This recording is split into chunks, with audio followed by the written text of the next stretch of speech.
محترم ناظرین، السلام علیکم ورحمۃ اللہ وبرکاتہ۔ میں ہوں حکیم حافظ سید صلاح الدین اور آپ دیکھ رہے ہیں میرا یوٹیوب چینل سید ہربل کلینک۔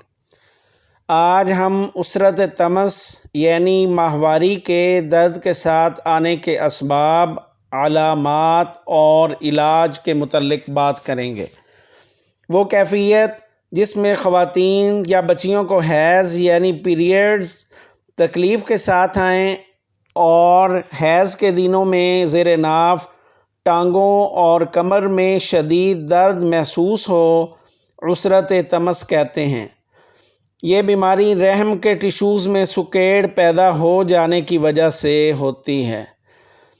یہ درد ان خواتین یا بچیوں میں ہوتا ہے جن میں مینسز یا ماہواری رک رک کر آتی ہے، اور یہ بعض اوقات اس قدر تکلیف دہ ہوتا ہے کہ کچھ خواتین شدت درد سے بے ہوش ہو جاتی ہیں۔ عورت کی صحت کا ماہواری کے ساتھ گہرا تعلق ہوتا ہے۔ اگر اس میں بے قاعدگی آ جائے تو یہ نہ صرف عورت کے رحم کو متاثر کرتی ہے بلکہ اس کے پورے جسم میں مختلف بیماریوں کا باعث بن جاتی ہے۔ مینسز یا پیریڈ میں بے قاعدگی حمل کے قرار پانے میں بہت بڑی رکاوٹ ہے۔ اللہ تعالیٰ نے خواتین کا مزاج گرم رکھا ہے۔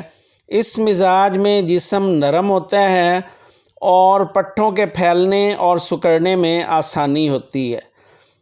اس کی وجہ یہ ہے کہ اللہ تعالیٰ نے عورت سے نسل انسانی کو آگے بڑھانے کا کام لینا تھا۔ اللہ تعالیٰ نے انسان کو مختلف موسم اور ماحول عطا فرمائے ہیں، اور انسان اپنے ارد گرد کے ماحول اور موسموں سے متاثر ہوتا ہے۔ وہ خواتین جو ایسی جگہوں پر کام کرتی ہیں جہاں پر گرمی بہت زیادہ ہوتی ہے، جیسے تنور، فیکٹریوں میں جابز کرنے والی خواتین اس بیماری کا شکار ہو جاتی ہیں۔ بعض خواتین میں اس بیماری کے ہونے کی وجہ موروثی ہوتی ہے، یعنی یہ بیماری خاندان کی خواتین میں پہلے سے چلی آ رہی ہوتی ہے۔ اس طرح وہ بچیاں جو ان کالجوں اور یونیورسٹیوں میں تعلیم حاصل کر رہی ہوتی ہیں جہاں مخلوط تعلیم ہوتی ہے، ان میں اس بیماری کے ہونے کے امکانات بڑھ جاتے ہیں۔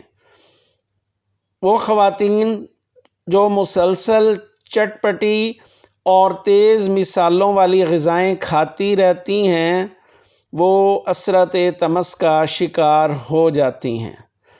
گرم غذاؤں کے کھانے سے جسم میں صفرا بڑھ جانے سے گلینڈز میں سکیڑ پیدا ہو جاتا ہے، جو خصیت الرحم کی سوزش کا سبب بن جاتا ہے۔ یہ بیماری غدی اعصابی تحریک میں ہوتی ہے۔ اس میں بعض دفعہ عورتوں کے چہرے پر بال آ جاتے ہیں اور چہرہ سخت ہو جاتا ہے۔ اس میں نبض طویل یعنی لمبی، ضیق یعنی تنگ اور درمیان سے تھوڑا نیچے ہوتی ہے۔ پیشاب کا رنگ زرد ہوتا ہے۔ گرم غذائیں مکمل طور پر بند کر دیں۔ 1 اور 6 نمبر غذائیں استعمال کریں۔ غذا کا لنک نیچے ڈسکرپشن میں موجود ہے۔ آگے بڑھنے سے پہلے ایک گزارش ہے کہ یوٹیوب کی دنیا ایک بہت بڑی دنیا ہے۔ اگر آپ ہمارے ساتھ جڑے رہنا چاہتے ہیں تو ہمارے چینل کو سبسکرائب کر دیں، گھنٹی کے بٹن کو دبا دیں، لائک اور شیئر کر دیں تاکہ ہماری ہر آنے والی ویڈیو سے مستفید ہو سکیں۔ نسخہ نوٹ فرما لیں۔ الائچی خرد 10 گرام، زیرہ سفید 30 گرام، سمندر جھاگ 40 گرام۔ تمام چیزوں کو سفوف بنا لیں۔ 1 تا 2 گرام صبح دوپہر شام پانی کے ساتھ استعمال کریں۔ محترم ناظرین، آج کے لیے بس اتنا ہی۔ دعاؤں میں یاد رکھیں، پھر کسی نئی موضوع کے ساتھ حاضر خدمت ہوں گے۔ تب تک کے لیے اجازت۔ اللہ حافظ۔ السلام علیکم ورحمۃ اللہ وبرکاتہ۔